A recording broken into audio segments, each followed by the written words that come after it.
போது ஒரு மகிழ்வான ஒரு நிகழ்வு என்று சொன்னால், என் மகள் கலந்து கொண்டிருக்கின்ற ஒரு நடன நிகழ்ச்சியில பஞ்சமி நாயகி என்பவரை நான் சந்திக்க நேரிட்டது.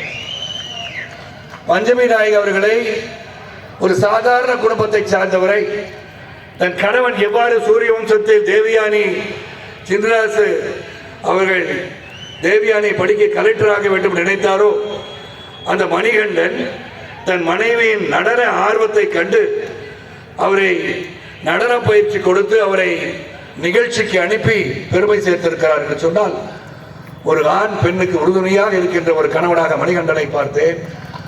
ஆகவே அவரையும் அவர் குடும்பத்தாரை அழைத்து என் இல்லத்தில் அவர்களுக்கு உணவு பரிமாறும் ஒரு பாக்கியத்தை இறைவன் எங்களுக்கு தந்திருக்கின்றான்.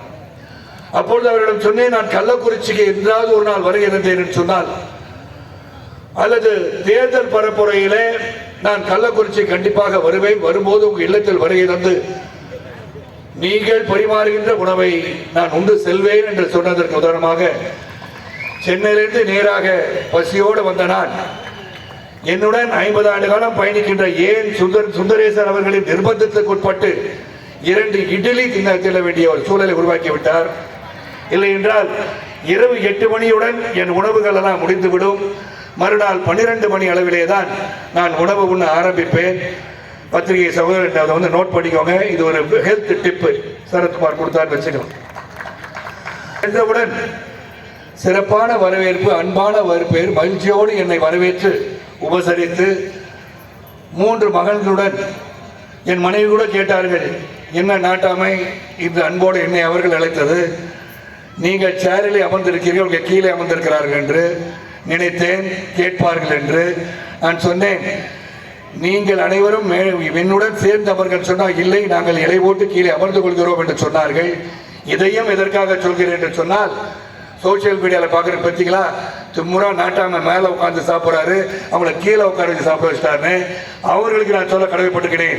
என் இல்லத்தில், எங்கள் இல்லத்தில் எங்களோடு அமர்ந்து சாப்பிடும்போது பூனை தோசை வேண்டும் என்று கேட்ட அந்த மித்திரத்து பையனுக்கு பூனை தோசை சுட்டு கொடுத்தவன் தான் அந்த நாட்டாம. அன்பை பகிர்கின்றவனாகத்தான் நான் வாழ்க்கையில் வாழ்ந்திருக்கின்றேன். ஆகவேதான் இந்த நலத்திட்ட விழா நான் அள்ளி கொடுப்பதற்கு காரணமும் கிள்ளி கொடுப்பதற்கு காரணமும், நான் கலை உலகத்தில் வந்து 38 ஆண்டுகள் ஆகிவிட்டன. இந்த முகத்தை பார்த்து ரசித்து, முதலிலே வில்லன் பாத்திரத்தில் நடிக்கும் போது நல்ல அஜானுபாவம் இருக்காங்க, நல்லா போட்டு உதைக்கிற அளவுக்கு உடம்பு வச்சிருக்கான் அப்படின்னும் போது அனைத்து கதாநாயகர்களும் உதைக்கின்ற ஒரு காட்சியிலே நடித்த நான், வாழ்க்கையிலே அமர்ந்திருக்கும் எல்லோரும், அது சகோதரராக இருக்கட்டும் சகோதரிகளாக இருக்கட்டும், நாம் கதாநாயகனாக கதாநாயகியாக உருவாக வேண்டும் வாழ்க்கையிலே என்று நினைப்பார்கள். நானும் அந்த எண்ணத்தில் பயணித்த பிறகுதான் ஒரு காலம் வந்தது, உங்கள் ஆதரவு கிடைத்தது.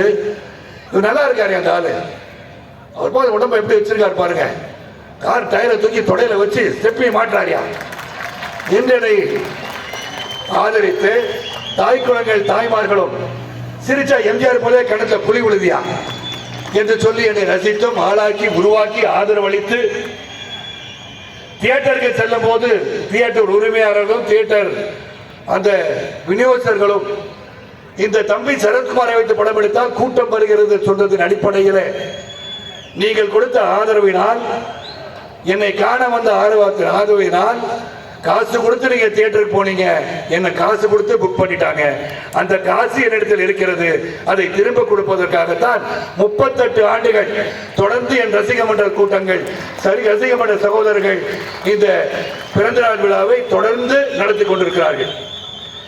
இங்கு ஒரு செய்தியை நான் சொல்ல விரும்புகிறேன்.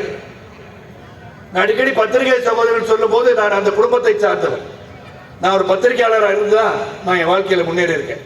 அதையும் சில நேரம் சொல்லிவிட்டு நான் இங்கிருந்து செல்ல விரும்புகிறேன். அந்த பத்திரிகை குடும்பத்தை சார்ந்தவர்கள் சொல்லும் போது, என் வாழ்க்கை பயணம் துவங்கியது, நான் பிஎஸ்சி பட்டதாரி, கணிதம் பயின்றவன். அந்த கணிதம் பயின்று விட்டு எனக்கு கொடுக்கப்பட்ட முதல் வேலை, என்னுடன் பயணித்த நாட்டாமை குடும்பத்தார் அனைவருக்கும் நான் யார் என்று தெரியும், தமிழக மக்களுக்கும் தெரியும், சில விஷயங்கள் தெரியாமல் இருக்கலாம். நான் உழைப்பால் உயர்ந்தவன். நீங்க அண்மையில் வந்த 3 BHK படத்தை பார்த்தீங்கன்னா, வீடு கட்டுவது, சொந்த வீடு கட்டுவது ஒரு மரியாதை என்று சொல்லும் போது அந்த வீடு கட்டுவதற்கு எவ்வளவு துன்பப்பட வேண்டி இருக்கிறது, எத்தனை வாடகை வீட்டில் இருக்க வேண்டி இருக்கிறது என்ற உன்னதமான கருத்தை சொன்ன அந்த படத்தை பார்க்கும்போது அனைவருக்கும் கண்ணில் நீர் வந்தது என்று சொன்னார்கள். அது உங்களுக்கு கண்ணீர் நீர் வந்தது போல எனக்கும் வந்தது. காரணம், என் தந்தையார் 11 வீடுகள் நான் மாற்றினோம், அவரால் சொந்த வீடு கட்ட முடியவில்லை. அந்த ஏக்கம், அந்த தாக்கம் எனக்கும் இருந்தது. அந்த தாக்கத்தையும் ஏக்கத்தையும் நிறைவேற்றியது நீங்கள் தான். ஆக கருத்துள்ள படமாகவும் சரி, அது ஜனரஞ்சகமான படமாக இருந்தாலும் சரி, அடிதடி படங்களாக இருந்தாலும் சரி, உங்கள் ஆதரவினால் இன்று நான் உங்கள் முன் நிற்கின்ற ஒரு சூழலில் நலத்திட்ட உதவிகளை சிறப்பாக வழங்கி நான் பேச வேண்டும் என்று நினைத்தேன். இங்கு மற்றொரு செய்தியை சொல்ல விரும்புகிறேன். இன்று மழையால் பாதிக்கப்பட்டிருப்பதால் என் துணைத் தலைவரும் நாட்டாமை குடும்பத்தாருக்கும் ஒன்றை மட்டும் கேட்டுக்கொள்கிறேன். சுந்தர் அவர்கள் கவனிக்க, பொருளாளர் அவர்கள் பேசிக்கொண்டே இருப்பார். தேவையற்ற பேச்சுக்கள் எல்லாம் நான் பேசும்போது என்னை கவனிங்க. டிசிப்ளினரி ஆக்ஷன் எடுப்பேன், உங்களுக்கு தெரியும் என்னை பற்றி. ஆகவே நான் என்ன சொல்லுகிறேன் என்று சொன்னால், அக்டோபர் மாதம் மழை பெய்யுமான்னு பாருங்க. மழை பெய்யாத காலம் என்று ஒன்று இருக்கிறதா பாருங்க. ஏன்னா நாட்டாமை பாதம் விட்டால் வெள்ளாமை விளை அப்படின்னு சொல்லி ஒவ்வொரு முறையும் நாட்டாமை வருவது மழை பெய்து விட்டால் கலைந்து போகின்ற சூழல் உருவாகி கூடாது. ஆகவே அக்டோபர் திங்களோ அல்லது நவம்பர் திங்களோ ஏதாக இருந்தாலும் மீண்டும் ஒரு முறை இதே இடத்தில் ஒரு நலத்திட்ட உதவி விழா நடக்கும், சிறப்பாக நடக்க வைக்க வேண்டும். அப்பொழுது இங்கு முழுசா கூறப்பட்டு அது என்னுடைய ஆசை, அதை நிறைவேற்றுவேன் என்று நான் நம்புகிறேன். இங்கே விழாவின் நோக்கம் நான் சொல்லிட்டேன். என்னுடைய பயணம் இப்படிதான். என் பயணம் சைக்கிளில் போய் பேப்பர் போட்டேன். முதல்ல பிஎஸ்சி பட்டதாரி, கணிதம் பட்டதாரி. கணிதம் படித்தது எங்கு உதவிது என்று சொன்னால், நீங்கள் எனக்காக ஈட்டி கூட பணத்தை எண்ணுவதற்காக கணிதம் எனக்கு பயிர்ந்தது, அதான் உதவி பண்ணுச்சு. ஆக நாம் பெற்ற செல்வம் அனைவரும் பெற வேண்டும், நாம் அனைவரும் ஒற்றுமையாக ஒன்றாக இருக்க வேண்டும் என்ற எண்ணத்திலே பயணித்தவன் நான். ஒரு சூழ்நிலையிலும் நிறைய சொத்து வாங்கி போடணும், நிறைய வீடு பங்களா வாங்கி போடணும் என்ற ஆசையெல்லாம் எனக்கு இருந்தது கிடையாது. நான் அளவுக்கு மீறி ஒரு மனிதனம், தனி மனிதனம், இறைவன் பொருளை தருகிறான் என்று சொன்னால், மனிதா அது உனக்கல்ல பிறருடன் பகிர்ந்து கொள்வதற்காக என்று கீதையிலும் சொல்லியிருக்கிறது, குரானிலும் சொல்லியிருக்கிறது, பைபிளிலும் சொல்லியிருக்கிறது.